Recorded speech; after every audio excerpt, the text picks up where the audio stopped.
कात्यायिनी नमोस्तुते गौरी मम प्रिये देवी शंकरादशरीरिणे सौभाग्यं कुरु मे देवी शिवशक्त्यै नमोस्तुते देवी ప్రార్థించుకున్నట్లయితే మన జీవితాలు సుఖమయమవుతాయి అనేది అందరూ కూడా తెలుసుకోవాల్సినటువంటి విషయం ఉంది. వాటి యొక్క దిశలను నిర్దేశించాడు. సూర్యుడు, చంద్రుడు, నక్షత్రాలు ఇవన్నీ కూడా సూర్యుడు ప్రత్యక్ష దైవం మనకి. ఆ యొక్క సూర్యుడు లేకపోతే జనజీవనము లేదు, జీవరాశులు లేవు. కాబట్టి సూర్యుడే మనకి ప్రదాత. ఎన్నో జన్మలు ఎత్తిన తర్వాత మాత్రమే మానవ జన్మ అనేది ఒక్క జన్మ వస్తుంది. అంటే మా నలుగురికి ఉద్యోగాలు రావటం జరిగింది, అతను మాత్రం రాలేదు. అప్పటి నుంచి మా ఊరి అల్లుడు అయినా మాకు అక్కయ్యే అయినప్పటికీ మేము బీఈడీలో కలిసి దగ్గర చదువుకున్నప్పటి నుంచి ఆయన స్నేహం అంటే ప్రతిరూపంగా ఆయన్ని మర్చిపోలేము. ఆనాటి నుండి ఈనాటి వరకు కూడా నిజంగా స్నేహితుల్లో మర్చిపోలేనటువంటి అభిమానం మాలో ఆదర్శంగా ఆయన్నే తీసుకుంటే ఆయన అదృష్టంగా భావించాలి. ఆయనతో కలిసి చదువుకున్నాం. ఎక్కువ టైం లేదు కానీ చెప్పడానికి, మరి విధి నిర్వహణే ఘనతకు మార్గం అని ఒక సామెత ఉంది. ఎవరైతే ప్రభుత్వ విధులు, ప్రభుత్వం కొంత డబ్బు ఇచ్చి ఇవన్నీ బాధ్యతలు ప్రజల యొక్క బాధ్యతలు నెరవేర్చమని పంపుతుంది. కాబట్టి ఆయన నిస్వార్థంగా పిల్లలే తనునే పిల్లలుగా చాలా మందిని తీర్చిదిద్ది మంచి ఉపాధ్యాయుడిగా పేరు తెచ్చుకున్నందుకు ఎవరైతే ప్రభుత్వ విధులు చక్కగా నిర్వహిస్తారో వారికి సిరి సంపదలు అటంతరగా అవే వస్తాయంట. ఆటి మరి కీర్తి ప్రతిష్టలు ఇంకా ధనం గాని అన్ని కూడా ఆటంతరగా అవే వస్తాయి. తల్లిదండ్రులను వృద్ధాప్యం మేము 5 కలిసి మేము కర్నూలు 1 సంవత్సర కాలం బీఈడీ చేసిన వాళ్ళు. అయితే ఆయన మా అందరికంటే పెద్దవాళ్ళు. మేము ఎంత ఉత్సాహంతో ఉండేవాళ్ళంటే మేము ఎక్కడికి వెళ్ళినప్పుడు కూడా ఆ సంవత్సరం ఒక టీమ్గా బయటకు వెళ్ళడం కానీ, క్లాసులు ఉండటం కానీ, కూర్చోవడం కానీ అంతా మేము ఒకే ఒకసారి ఉండేవాళ్ళం. ఈ సంవత్సర కాలంలో కూడా మా భైరస్వామి ఎప్పుడు అసలు పరుషులు మామూలుగా కోపంతో మాట్లాడటం కానీ, అసలు ఏదన్నా ఒక విషయంలో మనం ఏం చేస్తే అది అంత స్నేహపూర్తిగా ఉండేవాడు అనమాట అనిపిస్తాడు అంతే. అందుకని ఆయన ఉన్నటువంటి ఈ గొప్పతనం అనేది చాలా ఇదిగా ఉంటుంది. మనిషి ఎప్పుడు కూడా తన గురించి తను చెప్పుకోవడం గొప్ప కాదండి. అదేవిధంగా మన ఎదురు చెప్పుకునే విధంగా ఉన్నట్లయితే మనకు చాలా ఆశ్చర్యంగా ఉంటుంది అనమాట. అదేవిధంగా మనం ఎప్పుడు కూడా టీచర్ అనేది ఉత్తమ ఉపాధ్యాయుడు. ఎట్లాగంటే ప్రతి వారిని కూడా ఇతరుల కోసం జీవించటమే ధ్యేయంగా చెప్పండి అని చెప్పేసి ఈ విషయాన్ని ఉపాధ్యాయుల ద్వారా అందరికీ ఈ స్వభావం విద్యార్థులు అలవర్చుకునే విధంగా చెప్పండి అని చెప్పేసి ఈ రామకృష్ణ ఫ్రామ్స్ గారు చికాగోలో ఉండి ఒక లెటర్ మైసూర్ మహారాజు గారికి 1884 సంవత్సరంలో చెప్పారు అనమాట. అదేవిధంగా అంటే మన కోసం మనం జీవించడం కాదండి, కాకపోతే ఇతరుల కోసం జీవించడం అనేది మనకు చాలా గొప్ప. ఇది కూడా మన స్వార్థంతో ఇప్పుడు డబ్బు అనేది మనిషిని తయారు చేయలేదు, దాన్ని ఉత్పత్తి చేసేది మానవుడే. కానీ వాళ్ళ ప్రతి దానికి కూడా తర్వాత జాబ్ లో కూడా జాయిన్ అవడం జరిగింది. నేను ప్రస్తుతం ఇప్పుడు గవర్నమెంట్ హై స్కూల్ బాపట్లలో పీఈడీ అసిస్టెంట్ గా పనిచేస్తున్నాను. ఇప్పుడు కూడా నాకు ఇంకా 8 సంవత్సరాల సర్వీస్ ఉంది. ఆ ఉదయం నేను ఫోన్ చేసి చెప్పగానే, సన్మానం చెప్పగానే నేను ఉదయం 11 బయలుదేరి 12 లోపల ఇక్కడికి రావడం అనేది జరిగింది. తర్వాత ముఖ్యమైన విషయం ఏంటంటే ఆ భైరవ మాస్టర్ని కాపాడుతుందని నా అభిప్రాయం.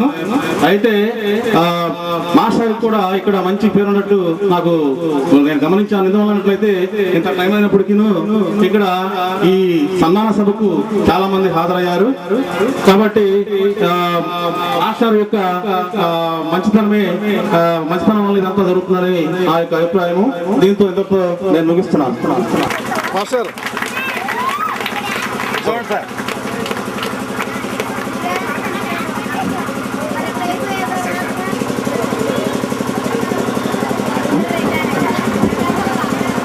క్షమించండి, ఒక్క నిమిషం మాట మాట్లాడతాను.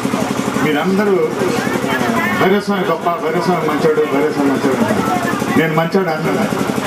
ఆయన ఇంత మంచివాడు అని పేరు తెచ్చుకోవడానికి ఆయన వెనకాల మరి ఆయన సతీమణి చేసిన కృషికి ఆయనకి ఆ మంచి పేరు వచ్చింది, కానీ లేకపోతే భైరవ స్వామికి అంత మంచి పేరు వచ్చేది కాదు.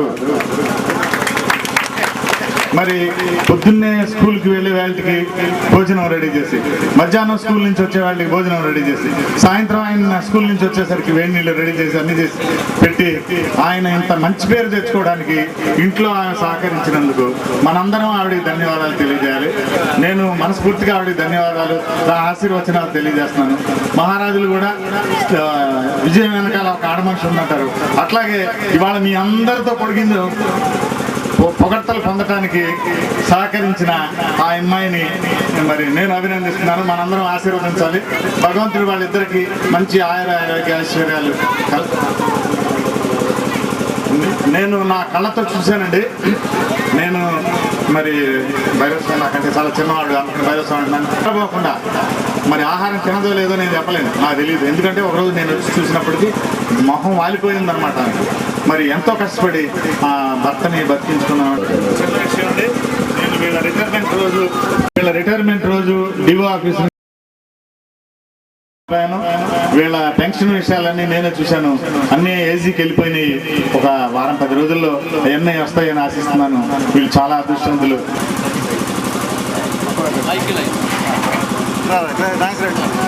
సమానం భవతి శత ఆయుష్.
భైరవ స్వామి ధన్యవాదాలు తెలియజేసిన తర్వాత వాళ్ళ అబ్బాయి రామ్ ప్రసాద్ ఈ కార్యక్రమానికి ముగింపు పలకడం జరుగుతుంది.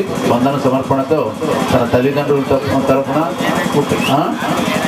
ఆత్మీయత అని భాష్యం చెబుతూ అక్షరాస్యత పట్ల ఆవేదనతో, క్రమశిక్షణ పట్ల నిబద్ధతతో ఆలు మా చేత దిద్దించిన మా భైరస్వామి మాస్టారు దీపాలను చూసి హర్షి మాలో కలిగించి మానవత్వపు సుధగీతం పాడుకుంది. మిమ్మల్ని తలుచుకొని ఆనంద గీతం కాయలంక గుడ్డికాయల మూర్తి మీరు వందలాది మంచి విద్యార్థుల గురు సాక్షాత్ పరబ్రహ్మ అక్షరాస్యత వృక్షానికి ప్రాథమిక విద్యా జగతితో అనుబంధంగా నిలిచి ఉంటావయ్యా.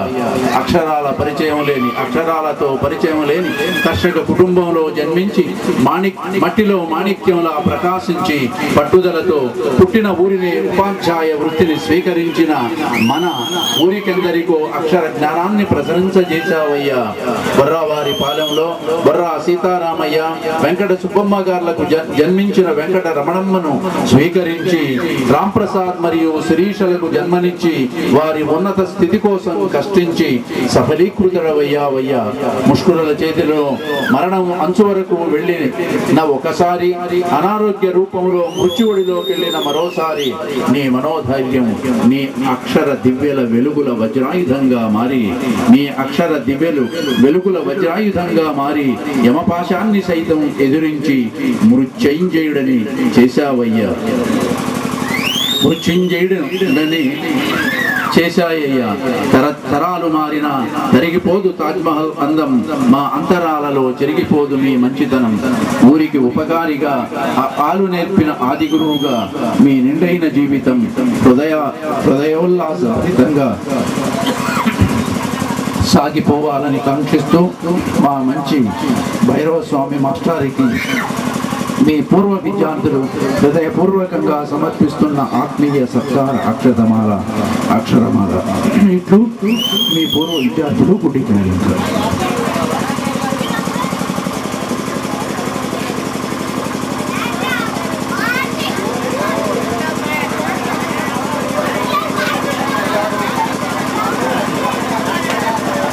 తర్వాత కుటుంబ సభ్యులకు బాలబాలికలకు నా ఆశీస్సులు. అయితే అందరూ నన్ను గురించి చాలా గొప్పగా చెప్పారు. కానీ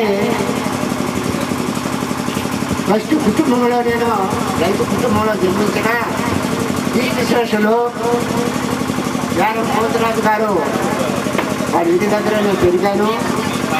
ఆ తర్వాత కీర్తి శేషులు సీతారామయ్య గారు, తర్వాత మా మామగారైన సీతారామయ్య గారు, వరద వెంకటరమణ మా బావమర్ది ఉంటే ఈ రోజుని చాలా సంతోషించేవాడు. కానీ ఆయన లేని లోటు మాత్రం మాకు కనిపిస్తూనే ఉంది. మాకు ముగ్గురు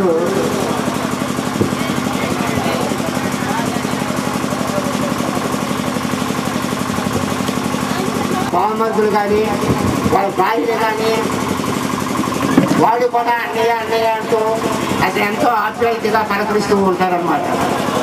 వాళ్ళని కేసీఆర్రావు గారు అన్ని గురించి మా గురించి చెప్పారు. మరణ అంశుల దాకా వెళ్ళొచ్చి మాస్టర్ ఆ పేరులో బదిలించిన అంత రహస్యం ఉందని నాకు తెలియదు. మాస్టర్ చెప్పినప్పుడు మాత్రం నాకు చాలా ఆనందం వేసింది. తర్వాత నాకు దేవుడి మీద భక్తి ఎక్కువే. అయితే ఎక్కడికి వెళ్ళినా సరే నాకు మాత్రం ఆత్మవిశ్వాసం ఎక్కువ, దేవుడి మీద ఎక్కువ ఆత్మవిశ్వాసం ఎక్కువ. నేను మాటకు కట్టుబడి స్నేహానికి మాత్రమే విలువిస్తాను. కొందరికి కన్నా స్నేహానికి ఎక్కువగా. మాస్టర్ చెప్పినట్టుగా అందరూ కూడా పెద్ద మాటలతోనే వర్ణించారు. మా పూర్వ విద్యార్థులందరూ కూడా నన్ను గురించి పదే చెప్పారు. ఆనాడు నేను పిల్లల అభివృద్ధికి బాగా కృషి చేశాను. పెళ్ళి అవ్వకముందు, మ్యారేజ్ అవ్వకముందు 18 గంటలు పనిచేసేవాడిని అండి. నాకు రెండో గ్యాస్ ఉండేది కాగా 18 గంటలు మాత్రం పిల్లల కోసమే కష్టపడి పనిచేసేవాడిని, అక్కడే పడుకునేవాడిని. ఆ పిల్లలు ఆ విధంగా సంధించేవాడిని కూడా. వాళ్ళందరూ కూడా నా మీద ఆదరాభిమానాలు చూసినందుకు కూడా నేను వాళ్ళకి రుణపడి ఉంటాను. అదేవిధంగా గ్రామ ప్రజలందరూ కూడా వచ్చి ఈ సన్మాన సభను విజయవంతం చేసినందుకు కూడా నేను చాలా సంతోషంగా ఉంది. నాకు ఈ రోజున ఈ స్థితిలో ఉండటానికి కారణము ఆ భగవంతుడు, పెద్దల ఆశీస్సులు అందరూ కూడా ఎన్నింటి ఉన్నారు కాబట్టి నాకు ఎలాంటి ఆపద రాదు. కానీ నేను ఎప్పుడు కూడా అదేవిధంగా మంచితనానికి మాటకే విలువ ఇచ్చి ఉంటానని చెప్పి సభాముఖంగా తెలియజేస్తున్నాను. నాకు శత్రువులు అనేవారు చాలా తక్కువ, శత్రువైనా సరే నన్ను అభిమానిస్తారన్నమాట ఎక్కువగా. ఇక్కడ మా కర్నూలులో సంఘటన చెప్తే మీరు ఆశ్చర్యపడతారనమాట. పంచపాండవులు మహాభారతంలో పంచపాండవులు ఎట్లయితే ఉన్నారో ఆ విధంగా మేము 5గురిని శివనారాయణ, వెంకటేశ్వరరావు, నల్లూరు అజయ్ కుమారు, నేను, తర్వాత శివయ్య, మాధవరావు, మేము 5గురు అంటే వాళ్ళు 70 మంది. అయితే అక్కడ మేము నన్ను మాత్రం విడిచిపెట్టి ఆ నలుగురిని కొడతామని చెప్పాను అనేవాళ్ళు. వద్దు, అలాంటితో మనం ఇక్కడికి వచ్చింది మాత్రం చదువుకోవటానికి, రౌడీజం చేయటానికి కాదు, ఉపాధ్యాయ వృత్తిలో ఉన్నాం కాబట్టి మనం అంతా కూడా చక్కగా చదువుకుని విద్యాబుద్ధులు నేర్పవలసిన బాధ్యత మనపై ఉంది. కాబట్టి మనం అంతా కూడా సక్రంగా కలిసిమెలిసి ఉండాలని చెప్పి ఆ శత్రువుల వర్గాన్ని కూడా నేను వాళ్ళ దగ్గరికి వెళ్ళి ఈ మంచి వాళ్ళు వారంతా కూడా నా మీద అభిమానం చూసినందుకు ఈ గ్రామ ప్రజలకు, పెద్దలకు మరియు కుటుంబ సభ్యులకు ముఖ్యంగా చెప్పాలంటే నేను ఈ కార్యక్రమంలో ఉండడానికి అనారోగ్యంతో ఉన్నా సరే మరి ఆ దేవుడు అనారోగ్యం ఏం చేశాడో నాకైతే తెలియదు. కానీ ఆయన అనారోగ్యం పోయి నాకు అనారోగ్యం వస్తే ఆమె నిద్రలేదు, ఉందో తెలియదు. కానీ ఎప్పుడు బాధపడుతుండేది. మాట మాత్రము కొంచెం స్పీడు, మనసు మాత్రము చాలా వెన్నతో పెట్టిందనమాట. ముందు మాట్లాడితే కాబట్టి మాస్టర్ చెప్పారు విద్యతోనే ఏదైనా సరే మనం సాధించగలము అని చెప్పి నేను విద్యకే ఎక్కువగా ప్రాముఖ్యత ఇచ్చేవాడిని. తర్వాత మా కుమారుడు రాంప్రసాద్, కోడలు అంకనాగలక్ష్మి, ఇద్దరు కావ్యశ్రీ మనవరాలు, చిన్న మనవరాలు జోషిత, వీళ్ళు కూడా మేమంటే చాలా అభిమానంగా ఉంటారు. ఆ తర్వాత రామకృష్ణ మాస్టర్ చెప్పారు నాకు బంగారం లాంటి అల్లుడిని మాస్టరే తీసుకొచ్చాడు. బంగారం నుంచి తింటాను, ఆడపిల్ల బాగుందనుకో మనకి అసలు ఆశ ఉండదు. వాడు చక్కగా జీవిస్తుంటే మనకు చాలా సంతోషం. డబ్బు కూడా ఇవ్వాల్సిన లేదు. మాస్టర్ నాకు బంగారం లాంటి అల్లుడిస్తే సంవత్సరం వరకే ఆయన కోసం వెయిట్ చేసి నేను ఆయనకే ఇస్తాను. 7 ఎకరాలు 10 ఎకరాలు ఉన్నవాళ్ళు వచ్చినా సరే నేను మాత్రం పొలం ఉన్నవాడికి ఏమో ఉద్యోగం ఉంటేనే ఇస్తాను, 300 ఉద్యోగం అయినా సరే అని చెప్పి నేను మాస్టర్ మాటతో కట్టుబడి మా అల్లుడిగా తీసుకొచ్చాను. మరి మా అమ్మాయి కోరికలేమీ కోరదు, నీ ఇష్టం నానా అని చెప్పినానికి మా దగ్గర ఏదైనా ఉంటే ఓ పైసా ఇస్తామే తప్ప డిమాండ్ చేసి ఎప్పుడు కూడా మమ్మల్ని అడగలేదు. వాళ్ళకి 2 పిల్లలు, జగదీష్, సాయి, సీతారాం, శివశరణ్ అనేవాళ్ళు. ఆవిడ కూడా మేమంటే చాలా అభిమానంగా ఉంటారు. ఇదంతా కూడా జయశ్రీరావు గారికి మరి కీర్తిశేషులు వాళ్ళంతా కూడా పైనుండి నన్ను ఆశీర్వదిస్తారు. మా బావనైతే ఎప్పుడు కూడా నేను చూస్తున్నట్టే ఉంది. ఆయన పదే కలుసుకోవాలి. ఆయన భార్య తిరుపతమ్మ కానీ లేకపోతే సత్యనారాయణ భార్య కూడా మేమంటే చాలా అభిమానంగా ఉంటారు. ఆ అభిమానానికి నేను వాళ్ళకి అభినందన తెలియజేస్తున్నాను. ఈ అవకాశం ఇచ్చిన అందరికీ కూడా. రమేష్ వచ్చాడు. ఆయన కూడా పోలీసు ఉన్నతోద్యోగంలో ఉన్నాయి. ఆయనకి తిరిగి రాకపోయినా సరే భార్యాభర్తలిద్దరూ కూడా రాజీ వాళ్ళిద్దరూ కూడా వచ్చినందుకు నేను వాళ్ళకి రుణపడి ఉన్నాను. అట్లాగే పసి మళ్ళా మిస్సెస్ వాళ్ళిద్దరూ మరి వీళ్ళంతా కూడా ఎంతో సుదూర దీర్ఘ ప్రయాణం చేసుకుంటూ హైదరాబాద్ నుంచి నా కోసం వచ్చినందుకు కూడా వాళ్ళంతా కూడా థ్యాంక్స్ చెప్తున్నాను. నాగరాజు, వాకా ఆదిశేషరావు, పేరం ఆదిశేషయ్య, మేము 9 మంది ఉండేవాళ్ళమి. వాళ్ళంతా కూడా చాలా స్నేహితుడివి. చిన్నప్పటి నుంచి కూడా చక్కగా చదువుకుంటూ వెళ్ళేవాళ్ళమే, సరదాగా వెళ్ళేవాళ్ళమే. ఈ రోజున అందరం కూడా మంచి పొజిషన్లో ఉన్నాం. వాళ్ళందరికీ కూడా పేరు పేరున అభిమానాన్ని తెలియజేస్తూ ఉన్నాను.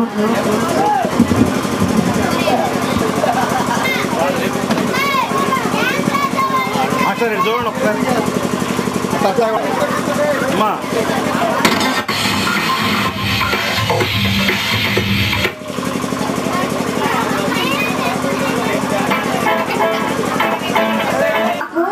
ఒకసారి స్టూడెంట్స్ ఉంటారు మా పిల్లలందరూ.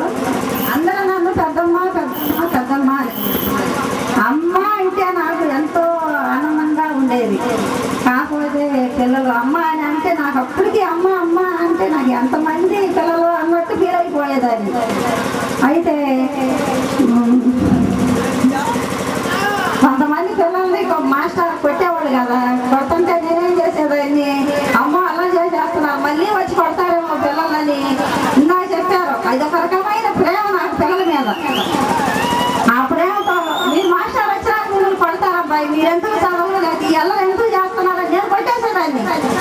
పిల్లలు ఇప్పటికీ లావణ్య, రామకృష్ణ వీళ్ళందరూ పెద్దమ్మాను వాటిల్లో నెట్టగొట్టాము, ఈ పిల్లలు నెట్టగొట్టామని ఇప్పటికీ చేతులు నవ్విస్తూ ఉంటారు.